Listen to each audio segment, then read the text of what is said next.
ৰঞ্জলি প্ৰাথমিক বিদ্যালয়ৰ প্ৰধান শিক্ষক বিদ্যাধৰ হাজৰিকা। আগতে প্ৰাথমিক বিদ্যালয়ৰ শিক্ষক হোৱাটো এটা গৌৰৱৰ বিষয় আছিল, কিন্তু আজিকালি প্ৰাথমিক বিদ্যালয়ৰ শিক্ষকতা অৰ্থাৎ হেড ছাৰ হোৱাটো বোজা হৈ পৰিছে। দায়িত্বৰ বোজাই কোঙা কৰি পেলাই ল'ৰা ছোৱালীক পঢ়াবলৈ সময়ে নোলায়। চৰকাৰৰ প্ৰতি মোৰ এটা বিনম্ৰ নিবেদন, এই প্ৰাথমিক বিদ্যালয়ৰ শিক্ষকসকলক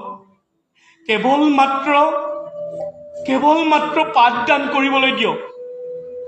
এই ইলেকশ্যনৰ আগৰ চেঞ্চাছকে আদি কৰি বিভিন্ন চৰকাৰী